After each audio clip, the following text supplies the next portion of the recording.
Audio Jungle. कल्याण अहिल्यानगर महामार्गावरती गुंजाळवाडीच्या हद्दीमध्ये ही pickup हायवेवरती पलटी झाल्याचं दिसतंय।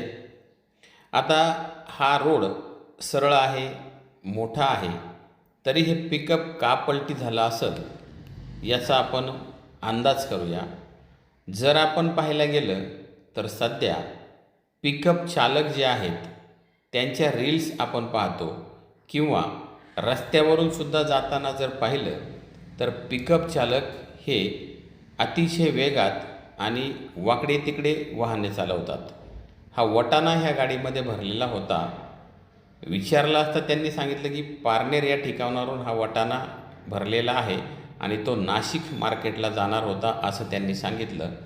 परंतु ह्या अपघातामध्ये कोणी जखमी झालं नाही, परंतु दोन्ही बाजूने हा रस्ता पूर्ण बंद झाल्यामुळं ट्रॅफिकच्या लांबच्या लांब रांगा या ठिकाणी लागल्या होत्या। पिकअप चालकांना आव्हान आहे की आपण रस्त्याने जात असताना गाडी सुस्थितीमध्ये आणि व्यवस्थित जर चालवली तर त्याचा त्रास दुसऱ्या नागरिकांना होणार नाही। या गाडीचा अपघात कसा झाला हे मी पाहिलेलं नाही किंवा ड्रायव्हरच्या चुकीने झाला हेही आपण म्हणू शकत नाही, परंतु पिकअप चालकांना आवाहन नक्की करू शकतो।